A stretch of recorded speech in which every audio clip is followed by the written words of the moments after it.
Алтооны их тахилга гэдэг үл монголчуудын хувьд одоо их том баяр цэнгэл Монголын ард түмний хүлээж байдаг ийм баярын нэг юм л да. Тэгэхээр би энэ баярыг үл ерөнхийд нэг гурван том баярын цогц ийм үйл ажиллагаа юм байна гэж ингэж боддог. Нэгдүгээрт бол монголчууд одоо байгаль орчноо шүтэх, дээдлэх, хамгаалах энийг шашинтай холбосон тийм их том баяр юм байна. Хоёрдугаарт бол Алтооны дахилгын үеэр ах дүүс хөдөлмөрийн хамт олон найз нөхдөөрөө цугладаг ийм хамт олонны одоо их уулзалт ийм их баяр юм байна. За гуравдугаарт бол Монголын ард түмний өв соёл, зан үйлийн том их баяр. Ийм гурван том баярыг үл нэг дор хийж байгаа юм байна гэж ингэж ойлгож явдаг юм аа. Тэгээ би 1970-аас 83 онд Дундгов аймаг, Дорногов аймгийн даргаар ажиллаж байхдаа аавтайгаа хамт Алтоонд үе очиж мөргөдөг байсан. Миний аав бол гэвш өвөөл гавж ийм золтой хүн байсан учраас бас шашны зан үйлийн талаар надад их сургаал номоо айлддаг ийм хүн байсан. Тэгээ аав маань Алтоон дээр очиод миний хүү яаж одоо мөргөх үү, яаж залбирал үйлдэх үү, юу бодож санах уу гэдгийг хэлж өгдөг. Надад манай гэр бүлийн хүнд хүүхдүүд маань тэр үл би одоо байнга дагж мөрддөг ийм заншилтай. Мөрөгтэй үл миний аав одоо ингээд нэгдүгээрт эхлээд бол гараа толгойнхоо дээр ингэж бариад дараа нь бол нүднийхээ дор тэгээ дараа нь хоолойныхоо ингэж одоо мөрөгдөг юм шүү. Сунж мөргөж болно, босоогоороо мөргөж болно. Тэгээ энэ гурвуулаа ямар учиртай юм гэдгийг л би тайлбарлахаар цаг их орох учраас ингэж мөргөдөг юм гэдгийг миний аав над заасан. Хоёрдугаарт бол одоо Алтоог дагчин өглөөрт лам хөргөөд дээр гараад ном уншиж эхэлдэг штэ. Тэгээд тэрний дараа мөргөлөө ижил явдаг. Тэр нь бол одоо ямар учиртай юм бэ гэхээр Алтооны тэр сан бол Алтоог төдийгүй ойр хавийн бүх уул усыг дуудаж, магтаж ингэж уншдаг юм байна лээ тэр ном нь орчуулж үзэхээр бол. Тэгэхээр тэр чин лам өөргүүд бол Алтоогоо тэр Алтоог тойрсон ойр хавийн уул энэ савдаг усны лусыг бол дуудаж байгаа юм. Хоёрдугаарт бол Алтоон дээр ирж байгаа хүн бол бүгд одоо сайн сайхан юмыг бодож хүсэж ингэж ирдэг. Тэгээд тэр овоон дээр бол олон түмний оюун санааны их цэнэг одоо орчивын хэлгээр эерэг энерги бол цугларч байгаа. Тийм учраас бол олон мянган жил Алтоог дагсан. Яг төрийн дахилгатай болоод бол 105 жил болж байна.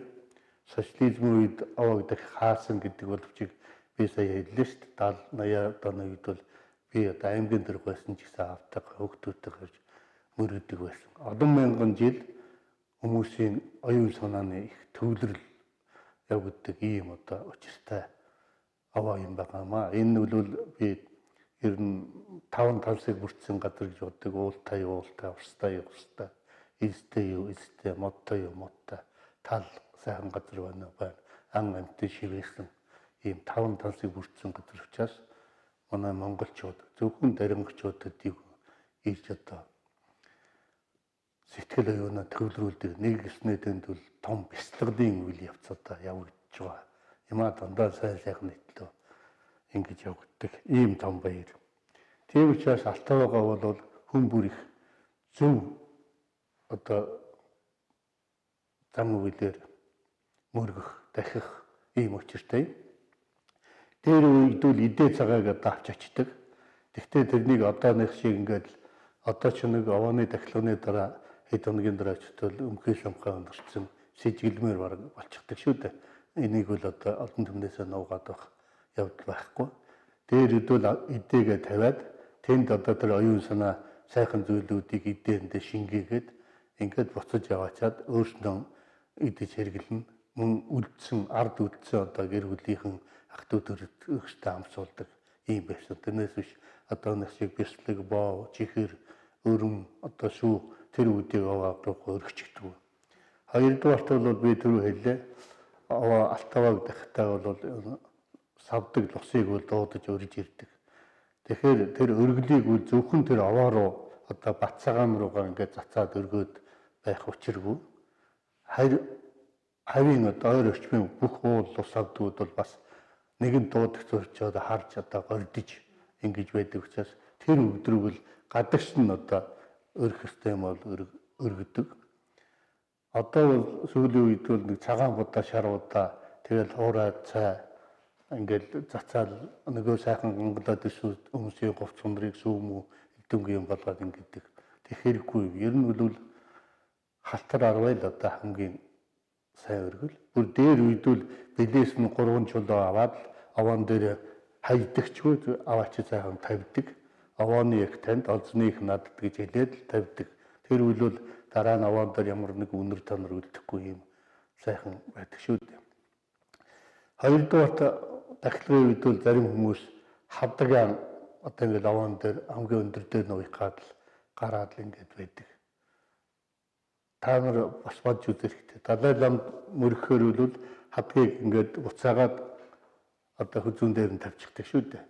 Тэгэхээр би бол жишээлбэл аавынхаа зэгснээр нэг л хадагтай одоо хүртэл тэр хадгаа алтаванд очихдоо барьж очиж мөргөөд тэгээд тэр хадгаа буцаагаад аваад бурхан дахил өөрийнхөө одоо хүнтэй гэр орны газар тавиад ард үлдсэн гэрийнхэндээ бол хадгаараа тавьдаг. Тэгжиж одоо ингэ аваагүй бол зөвхөн явсан очсон бие биш. Манай үлдсэн хүмүүсүүд хүртэл тэрийг одоо хөвгшгийн хүртдэг ийм заншилтай юм аа. Тийм учраас энийг бол бас батхан зүйтэй. Гуравдугаарт би нэг хэлэх зүйл бол хүмүүс ингээд алтаванд залбирж мөрөгтэй бол өөр өөрийн хүссэн зүйлийг хүсдэг. Миний аав хэлэхдээ бол миний хүү ер нь 3 зүйлийг л одоо хүсэж мөргөж яхан зүйтэй шүү. Нэгдүгээрт урт наслах тухай. Хүн бол урт наслах ёстой. Ороо дээр бол хэдхэн жилийн томил дээр хэлж байгаа шүү. 160 100 нас. 100 жил гэдэг чинь богинохон. Тийм учраас урт наслах ёстой. Хоёрдугаарт бол урт наслахтай бол хүн бол эрүүл урт наслах ёстой. Өвчтэй байх юм бол урт наслахч барыг хэрэг байхгүй. Тийм учраас эрүүл байлгаж өгөх гэдгийг хүсэх ёстой. Гуравдугаарт одоо би төдийгөө миний одоо эргэн тойрны баг сумынхаа хамт олон дэлхийн одоо хүн төрөлхтөн амар амгалан байгаастай гэж хүсэж мөрөж явах хэрэгтэй. Хүн бол өөрөө нийгмийн бүтээгдэхүүн учраас ганцаараа одоо сайхан амьдрна гэж байхгүй. Ийм учраас амар амгалан ийм 3 зүйлийг минийхөө мөрөөдөж хүсэж алтаванда зайлуулж байгаараа гэж загсан. Тэгээ би нэг удаа нэг алтаван дээр мөргөлийгээ явж ирсэн Завхан аймгийн нэг хэсэг хүмүүсүүд дараа тэд сүүмүү өргөд байх юм байсан. Миний дүнрээ ингэж одоо сүүмүү хамаагүй өргөдөггүй. Ийм 3 зүйлийг хүсдэг юм гэсэн. Тэгээд омбож байгаа ямар одоо сайхан үнэтэй сургаал өг. Би одоо тааштай уул аван дээр энэ тахилгыг би бол зөвхөн алтаваны тахилгын тухай ярьж байгаа биш. Ер нь нутгийн уул авааг дахтаавал ингэж явах хэрэгтэй. Энийг одоо хэлье. За хоёрдугаар би тэр зан заншлийн талаар болоод байсан. Ах トゥ одоо анги хамт олноороо уулздаг, учирдаг энэ үл их сайхан өөрснийхөө одоо залуу хүмүүсүүдийг танилцуулдаг, ахмад хүмүүсүүд нь одоо айлэр тэнхлүүн жилхтай байна гэдгийг хардаг, үздэг, тэднэртэй баяр талархлаа агшуулдаг. Энэ үл их том одоо соёл байгаа юм аа. Тарингчуудын том соёл. Ийм учраас бол аригтаас нэг хэрэглэхгүйгээр тааруулж хэрэглээд тэгээд бүгдээрээ сайхан уулзаж одоо амьдралынхаа тухай арилцсан мэдээлэл сонсож явах ийм том баяр. Энэ бол бас нэг том баяр шүү. Халаас одоо зорж байгаа. За гурав дахь нь бол өв уламжлал. Энэ бол их том сумбил. Одоо морин авалт болон бөхөн барилт болон сураа харвна. За энээс гадна намайг одоо баг багт бол жишээлбэл одоо алтаваны дахилгаанд явна, найр наадамд явна гэдэг одоо имэйлээ ингээд мөнгө имэйлээ сайхан орой явахаас өмнө сайхан бүгдийг өнгөлн. Тэр үе чинь мөнгө өнгөлдөг бодис гэж барыг байхгүй. Хоороо шүдний яваасан тэрийг ингээд соёлоороо ингээд мөнгө өнгөлдөг. Эмээлийн олон жирмүүдийг бүрэн бүтэн байлгадаг. Морь малаа сайхан дилийн одоо гоё зарцдаг. Тэгээ тэр үе наадамд ирсэн хэн ямар морь унж юу, ямар эмээл хазаар дагч хэрглэж байна уу, хэн ямар дээл хувц хэрглэж байна уу, тэрийг хардаг. Одоо дээр үед бол манай нутгийн Азийн нар чинь бол Монголыг тэрэгтэй хэрнэ. Тэгээд тэр Монголыг тэргэн гэвэл тэмээгээ сайхан улаан давуу юм уу, ногоон давгаар ногт урамтгуудыг бүрээд хөлбөрөө одоо их сайхан шин хөлбөр ширсэн шинээр хийсэн тэр хөлбөрөө хийгээд Монголыг тэргээ будаад ингээд одоо их бэлтгэдэг. Ингэж энэ бол дайран гүсүүдийн одоо соёлыг биеиндээ үзүүлэх. Тэр нь бол тэр жилдээ байтугай бүр тэр жилийн алтан дахилгаар тэдний авгаа одоо ийм дээл хувцастай байсан, ийм морь унсан, ийм хэрэгэлсэн гэдгийг одон жилийн яриа түүх болж үлдчихсэн. Ийм одоо өв соёлын том баяр байгаа юм л да. Одоо бол яг хэдийгээр тэр хуучны хэрэглэлийг бэлтгэхгүй ч гэсэн одоо гангалаад биеиндээ үзүүл харуулах юм бол дөндөө усан ба шүү дээ. Тэр чигээр дээр үед бол Монголыг тэрэгтэй морин тэрэгтэй гэж хүмүүсүүд нохоогоо дагуулад ирдэг. Тэр нь бас ямар учиртай вэ гэхээр бас байгаль хамгаалах зориулагдсан. Нохоо одоо хоол унд хийж байгаа юм чинь тогоо шунгаа угаараа гацгарна. Нохоо дөгчих, нохоо нийтчих. Өтгөн шингэн гардаг юм тэр нохоо цэвэрлждэг. Ийм хөдлөөс шүү дээ. Тэрүүл ер нь монголчууд байгаль орчныг хамгаалахад ямар их нарийн нэнд юм бод хийж өсөн бэ гэдгийг нэг жишээ юм л да. Хэдийгээр одоо би нохой дагуулж оч гэж байгаа биш боловч ер нь орчин үед бол бас боловсон бизнес газар мадар зөндөө бий болсон байгаа шүү дээ. Ийм учраас энэ тэнд одоо огновш угаац авч очсон сав суулга хаяхгүй төвлөрсөн тэг дээр нь хүмүүр аваачаад тавьчих болно шүү дээ. Тэгээ ер нь алтан дахилга сайхан болох уугүй юу гэдэг бол зөвхөн зохион байгуулагчдаас хамааралтай биш. Алтан дахилгад оролцож байгаа хүн бүрийн одоо сэтгэл зүрхнээс шууд шалтгаална, оролцооноос шууд шалтгаална шүү дээ. Тийм учраас бол очсон хүн бүрүүл байгаль орчныг хамгаалах нэг замаар явах одоо машин тэрэг болон болцсон юм чинь. Тэгээд гарсан хогоо бол төвлөрсөн зэг дээр хайчихдаг. Бизнестэй хүртэл соёлтой, бие биенээ бол хүндэтгдэг ийм байвал их зүйтэй юм а гэж ингэж бодож байна. Тэгээд алтан дахилгад оролцож байгаа бүх одоо олон түмэндээ энэ их баяртай сайхан оролцоорой, аз жаргалтай байгаарай, урт удаан наслаарай, тэр орон нутгаас их энерги эрчүүч аваарай гэж хүсээрөөе. Манай их орны өмнөд хязгаарт дээр үед захын хар өндөр гэж нэрлэгдэж байсан. Сүүлдээ дариаваа, алтан дариаваа, алтан аваа, дарингийн алтан аваа гэж нэрлэгдэж ирсэн. Далайн туснаас дэш 1354 метрт оршдог алтан авааны маань ээлжит 7 дахь удаагийн төрийн их дахилга энэ эх 7 дугаар сарын 27-оос 29-ний өдрүүдэд болох гэж байна. Миний үе энэ өнгөрсөн 6 удаагийн их дахилгын эхний дөрвийг нь одоо зохион байгуулж байсны хувьд мөн алтан авааныхаа талаар дуулсан, мэдсэн, уншсан ийм зүйлүүдэд товчхон хэлэхэд алтан аваа маань үнэхээр одоо байгалийн үзэсгэлэн төгөлдөр байгалийн ямар тогтцол байдгүй тэр бүхэн нэгэн дор зохицлуур болж тогтсон ийм сайхан хайрхан байдаг. Тийм учраас алтан авааны ойр орчимд амьдардаг хүмүүс бүр эртнээс дахиж шүтэж байсан тухай их сурвалжуудад тэмдэглэсэн байдаг юм а. Бүр 16, 17 дугаар зууны үеэс дахиж шүтэж байсан гэж ингэж одоо тэмдэглэгдсэн байдаг юм. Үнэхээр одоо алтан авааны орчинд одоо дахиж шүтгэхээс өөр аргагүй үний сэтгэл сэргээсэн ийм сайхан байгальтай газар л да. Тэнд бол одоо уул аваа нь байна, ус ургамал нь байна, тал хээр нь байна, аршаан ус нь байна, гол горих нуур цөөрөн, молцог элс нь хүртэл байж байдаг. Одоо урмал, мод, бургас нь хүртэл одоо жимстэй. Ингээд үзэхээр бол байгалийн ямар тогтц ертөнцийн байдгүй тэр бүхэн ганцхан алтан авааны орчимд бөөнөрөө нэг цогц болоод байж байгаа нь онцгой одоо чухал ийм сайхан газар л да. Тийм учраас бол тэр үед орчинд нь амьдардаг хүмүүсүүд өөрсдийнхөө ажил амьдрал одоо нас уянаа даатгаж дахин шүтэж ирсэн ийм одоо уламжилттай юм билээ. За хамгийн одоо онцлогтой дахин шүтэж байсан үе нь бол Монгол улс манжаас чөлөөлөгдсөнөө дараа 1913 онд Богд хааны зарлиг гарч Алтан оны их тэнгэрийг таах дахилгыг хийх тухай энэ лүндэн буулгаж энэнд одоо Богд хааны төлөөлөгчөө явуулж оролцуулах ийм шийдвэр гарсан. Ингээ 1913 оны намрын 9 сарын 12-нд бол энэ одоо Богд хааны зарлигаар дахих энэ их дахилга бол хийсэн ийм түүхтэй юм билээ. Тэр нь Алтан оны дахилгыг хийхдээ бол эхлээд одоо Алтан оны өөр ангирт байдаг овоон сүм гэж том хэд байсан олол амтай энэ хэд дээр Алтан оны дахилгынхаа ном уншилгыг хийгээд дараагаар нь Алтан оныхоо ангирт Алтан оныхоо дахилгын ёслолыг үйлддэг.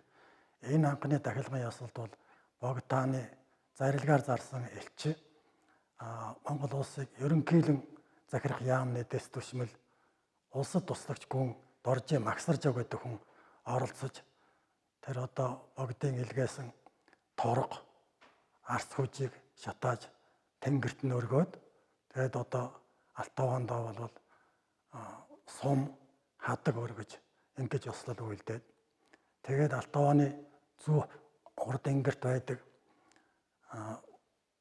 13 дугаар зууны үеийн ноён хатан бэр хүү гэсэн ийм дөрвөн хөрөг байдаг. Бүр 13 дугаар зууны үеийн чулуун хөрөг. Энэ хөрөгөнд одоо хадаг зүүж ёслол үйлдээд дараагаар нь бол Алтан вагон тойроод явдаг. Энэ Алтан ваг тойрдог 3 зам байдаг. Энэ 3 замын дээд талаар нь бол лам нар, дунд замаар нь бол эрэгтэйчүүд, доод замаар нь бол эмэгтэйчүүд одоогоор олон тойрч өөрийн хүсэл бодол буян заяагаан даатгаж залбирдаг. Ийм одоо уламжилттай юм билээ. Тэгээд дараагаар нь бол Алтан оныхоо ангирт одоо ганц их насны мөр оролдуулж, бүх барилдуулж овооны дахилгын наадам ээж байсан юм билээ. Тэгэхээр энэ уламжлал явж давтагдаж явж байгаад 1935-36 оны үед нөгөө их хэлмэгдлийн үед энэ Алтан оны их дахилга тасарсан. Тэгээд сүүлд одоо 1990 онд хүмүүсүүдийн дахин шүтэх энэ одоо эрх чөлөөтэй болсон ийм үед бол нутгийн ард иргэд Алтан оныхон их дахилгыг сэргээе гэсэн ийм саналууд гарч энэ саналыг тухайн үед аймгийн удирдлагууд өргөн дэмжиж Алтан оны их дахилгыг одоо мөн оныхоо 8 сарын 3-4-нд хийх тухай ийм одоо шийдвэр гаргасан. Энэ үед аймгийн захиргааны даргаар бол Мөнхөн сумын уугуул Лувсангийн болд гэж хүн байсан. За аймгийн намын хорооны даргаар бол миний бие байсан. Тэр үед бол одоо олон намын тогтолцоо дөнгөж эхэлж бусад намууд бол үйл ажиллагаа идэвхжүүлж арай амжаагүй байсан үед Монгол Ардын хувьсгалд намын аймгийн намын хороол гэсэн ийм намын хороо аймгийнхаа бүх үйл ажилд урдын адилд өдөртөн зохион байгуулах үүрэгтэй байсан. Тэгээд энэ дахилгын үеэр бол одоо олон жил дасарсан дахилга учраас бол манай одоо аймгийн уугуул болон суугуул иргэд ер нь одоо Алтан ваг шүтдэг маш олон хүн цугларх юм байна. Цугларт таарна. За олон машаа, олон адуу мал ирж таарна. Их хөлийн одоо юм болох юм үйл ажиллагаа болох юм байна. Тийм учраас энэ дахилгыг бол ер нь бүр томоохон наадмын хэмжээнд явуулъя гэж бид тохироод 6 насны морж уралдуулъя. 93 наадмаа ер нь хий гэж ингэж шийдээд за энэнд бол маш их хөрөнгө мөнгө шаардлагатай болно. Тийм учраас нутгийнхаа ард иргэдэд бол уриалга гаргаж энэ Алтан оныхоо их дахилгад хүн бүрийн хүчин зүтгэж хандив тусламжаа өргөхийг бол уриалсан. За энэ уриалгыг бол манай Улаанбаатар хотод ажиллаж амьдарч байгаа нутгийн уугуул иргэд бол их халуунаар дэмжиж ялангуяа одоо Улаанбаатар хотод ажиллаж амьдарч байгаа ахмадууд манай Дарган сумын уугуул иргэн Лувсан нуруугаа Халзан сумын уугуул иргэн Балдан доржийн Бэгцрэнгаа нарын зэрэг ахмадууд бол Улаанбаатар хотод ажиллаж амьдарч байгаа нутгийн иргэдийнхаа бүртгэлийг гаргаад сум сумаар нь гаргаад энэ хандив тусламж өргүүлэх энэ их ажлыг бол хийсэн.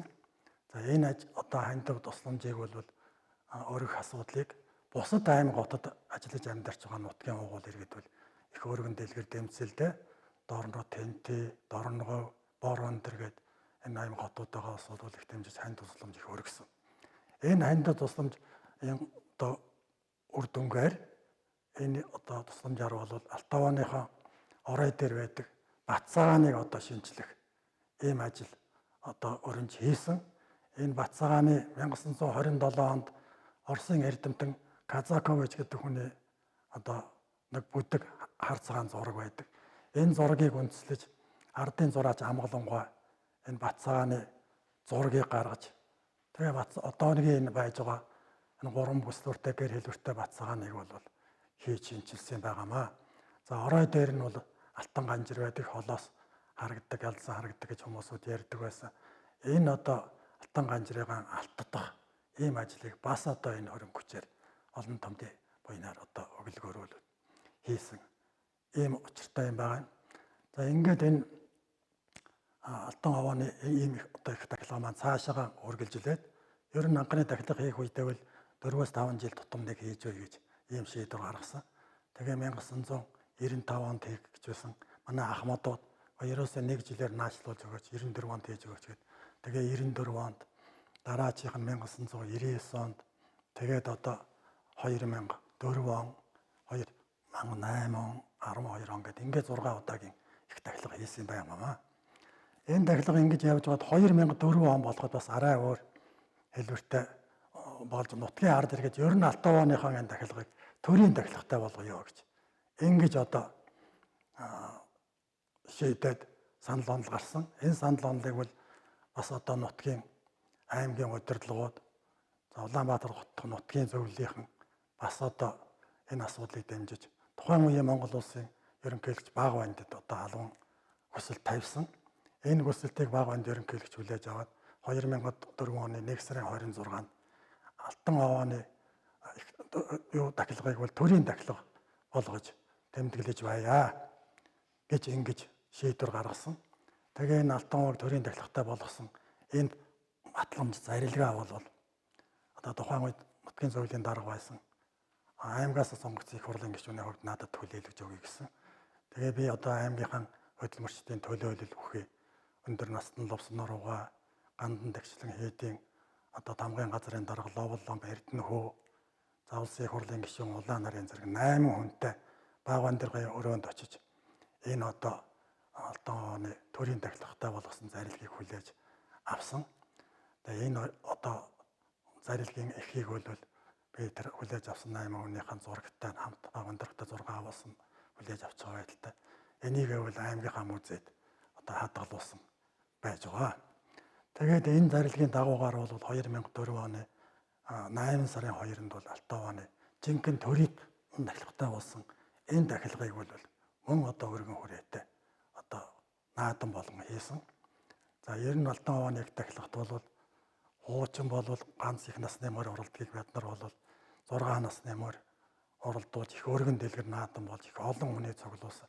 Энэ бол нэг талаараа олон томны сэтгэл нийцсэн арга хэмжээ болсон боловч бас одоо нөгөө онгон тагшин байгаль алтан овооныхаа тэр орчныг одоо тарамдаж муудруулахад бол бас нэлээд хохиролтой юм болж байсан юм дутагдал бий. Тийм учраас би бол цаашдаа бол энэ алтан овооны тахилгыг ер нь тийм их том наадмын хэмжээнд биш. Яг хуучин уламжлалаар нь ганц 2 насны морь оролдуулаад ингээд хийчихвэл зүгээр байсан юм болов уу гэж ингэж бодож явдаг. За алтан овооны тэр тахилгаар бол тэр наадам их өргөн болж их олон морь улсын наадмаас илүү олон морь оролдож байсан учраас шагнал бол бас өндөр болж байсан. Энэ одоо наадмын морь бүхийг мотоциклоор байлгах өндөр шагнал өгөх асуудал ер нь алтан овооны тахилгаас үүдэлтэй. Сүүлдээ мотоцикл нь бол дараачд нь бол 460-аас болоод 469 сүүлдээ жип болоод ер нь улсын хэмжээнд тэгээд морь бүхний шагнал жипээр шагнадаг өндөр шагналтай болгох энэ асуудал бол үндсэндээ алтан овооны тэр их тахилгаас үүдэлтэй болсон юм аа. Тэгээд энэс хойш 2008 оны тахилганд бол Монгол улсын ерөнхийлөгч Намбарын Энх хоёр өөрийн биеэр оролцсон. 12 оныхт нь тухайн үеийн ерөнхийлөгч Элүгдэрж бас оролцсон. За 12 онд бол Элүгдэрж ерөнхийлөгч байхдаа Баавандаргын тэр алтан юуны төрийн их даглага хийх тухай зарилгийг 4 сарын 23-нд тэр журмынхын тухай зарилгийг Бааванд ерөнхийлөгч бас гаргасан шүү дээ. Тэр зарилгаар бол ер нь төрийн даглахтай уулыг 4 жилд нэг удаа дахиж байж гаргасан. Энийг элүүдэрж ерөнхийлөгч өөрчлөөд ер нь 5 жилд нэг удаа дахиж байх нь зүйтэй гэж гаргасан. За энэний дагуугаар бол үндсэндээ 2012 оноос хойш 2017 онд хийх байсан л та. Тэгвэл өнгөрсөн жил хийгээгүй. Ягаад доктор Алтаваны анх дахиж байсан тэр 13 оноос хойш 105 жилийнх нь ой одоо 2018 онд болох юм аа. Энэ ойтой одоо давхардуулж Алтаваныхаа дахилгыг хийх гэж шийдвэрлээд одоо энэ жил ингэж хийх гэж байгаа. Ийм учиртай юм байна. За ер нь Алтаваны дахилганд маш олон хүн мал оролцдог учраас тэр байгаль хамгаалах талаас нь бид нар их бодох ёстой юм. Үнэхээр одоо байгалийн үзэсгэлэнт дэлхийд гайхсан ийм сайхан байгальтай газар. Тийм учраас би их хурлын гишүүн байхдаа энэ Шилийн богд Гангнуур, Алтан овоо дээр нь онгоны молцог элсийг оруулаад ингээд дарингийн зогцлуур газрын хамгаалтын захиргаа гэж 7 хүний оронтойтой машинтай ийм албан байгууллагыг бол Дарин сумын төв дээр байгуулж өгсөн. Энэ байгууллага бол 2004 оноос эхлээд одоо хүртэл бол ажиллаж байгаа нь бол бас энэ дарингийн энэ зогцлуур газрын энэ үзэсгэлэнт байгалыг хамгаалахад чухал үүрэг гүйцэтгэж байгаа байхаа гэж ингэж бодож байна.